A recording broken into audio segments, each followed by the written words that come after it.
Hello everyone. साम्य अवस्था के पार्ट 2 में मैं आपका स्वागत करती हूँ इस वीडियो में। जैसा कि पिछले वीडियो में आर्नीय संकल्पना को मैंने बताया था, अब हम अगली संकल्पना जो अम्ल क्षार के लिए है वो है ब्रॉन्स्टेड और लॉरी संकल्पना। ब्रॉन्स्टेड और लॉरी ने 1923 में यह संकल्पना प्रस्तुत की थी।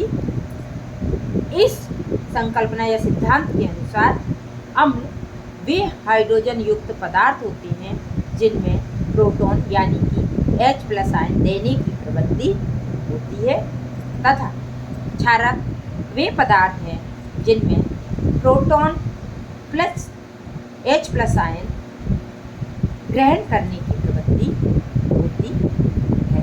जैसे हम HCl को जब जल में घुलते हैं तो ये इस तरह से अपने H को यानी कि H को मुक्त करते हैं और मुक्त करने के पश्चात जल के साथ में जल H को ग्रहण करते हैं, जो कि यहाँ प्रोटॉन और यहाँ पर हाइड्रोजन आयन का निर्माण करता है। ये जो मैंने बताया है कि इस तरह से ये विषय होती है। यहाँ पर HCl अम्ल और जल क्षार है। एक और उदाहरण दिया हुआ है अम्ल और एसिटिक एसिड्स का।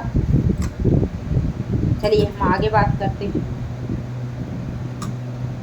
आगे अगर हम इनकी संकल्पना को लॉरी और ब्रॉन्स्टेड की संकल्पना को बोलें तो जो प्रोटॉन दाता हैं वो अम्ल एवं जो ग्राही है प्रोटॉन ग्राही को क्षारक कहते हैं। ये एक लाइन में बात। आइए हम आगे एक महत्वपूर्ण टॉपिक इसी से संबंधित बात करते हैं, संयुग्मिक अम्ल क्षार युग्म। संयुग्मिक अम्ल के लिए एक मैं छोटी सी ट्रिक के माध्यम से आपको बता रही हूँ। जैसे संयुग्मी अम्ल यानी कॉन्जुगेटेड एसिड और कॉन्जुगेटेड बेस। जब भी हम कहीं पूछा जाता है कि उपरोक्त पदार्थ का कॉन्जुगेटेड एसिड या बेस बताइए, तो हम किस तरह से बता सकते हैं। जैसे मैंने एक उदाहरण लिया है। पहले हम इस ट्रिक को इस तरह से देखते हैं कि जो भी आपके पास दिया कोई पदार्थ दिया है और उसको हम कॉन्जुगेटेड एसिड या बेस बताना है, तो एसिड के लिए हम H को प्लस कर देते हैं और तो वह कॉन्जुगेटेड एसिड, और जब हम कॉन्जुगेटेड बेस बताना है तो उसमें से हम H+ हम क्या उसके रिमूव कर देते हैं। जैसे आइए एक उदाहरण से देखते हैं। जैसे हमने H2O लिया, इसका हमको संयुग्मी अम्ल और क्षार बताना है। तो जैसा मैंने बोला कि H+ करना है यहाँ, तो जैसे ही हमने यहाँ H2O में प्लस किया तो ये इस तरह से एक+ हुआ और ये यहाँ जो प्लस है वो ये इस तरह से आयन बना और ये संयुग्मी अम्ल यानी कि ये H2O का संयुग्मी अम्ल H3O+ आयन होगा। वहीं हम H2O के संयुग्मी क्षार की बात करते हैं तो हमें क्या इसका एक H+ आयन रिमूव करना है और करते हैं तो OH- देता है। तो OH- संयुग्मी क्षार H2O। हम और उदाहरण से देखते हैं। NH3 दिया हुआ है। NH3 में जब हम H प्लस आयन को ऐड करेंगे तो NH4 ये संयुग्मी अम्ल को, NH3 का संयुग्मी अम्ल, और वहीं उसमें H प्लस आयन माइनस करते हैं तो यहाँ NH2 माइनस जो कि क्षार।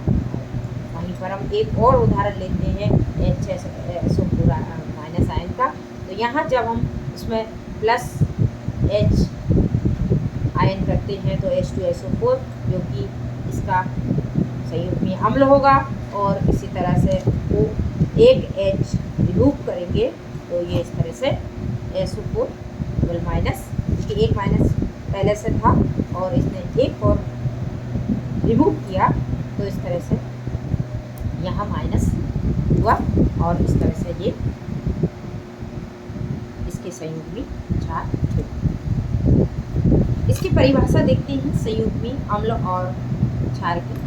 तो किसी अम्ल से प्रोटॉन निकल जाने पर जो भाग शेष बचता है उसे उस अम्ल का संयुग्मी क्षारक कहते हैं, तथा किसी क्षारक में एक प्रोटॉन जुड़ जाने पर, प्रोटॉन यानी H प्लस आयन जुड़ जाने पर जो अम्ल बनता है उसे हम संयुग्मी अम्ल कहते हैं।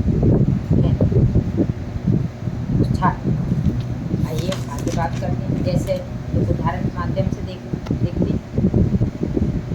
HCl, यदि इसमें हम इसको एक H प्लस आयन रिमूव करते हैं तो हमें Cl माइनस प्राप्त होता है जो कि क्षारक है, HCl का संयुग्मी क्षारक। वहीं हम एक और उदाहरण देखते हैं H2CO3 का। तो इसमें जब हमने रिमूव किया एक H प्लस आयन तो यहाँ HCO3 माइनस बना, और जो कि H2CO3 का संयुग्मी क्षारक होगा। इसी तरह से एक उदाहरण और दिया है जो आप स्क्रीन पर देख रहे हैं, OH minus plus H plus H2O। तो यहाँ पर OH माइनस का संयुग्मी अम्ल। दोस्तों, ब्रोंस्टेड और लोरी ये बहुत ही अच्छी संकल्पना है, लेकिन इसकी एक सीमा भी है कि इस सिद्धांत में केवल प्रोटॉन दाता और ग्राही पदार्थों को अम्ल और क्षारक माना गया है। Thank you.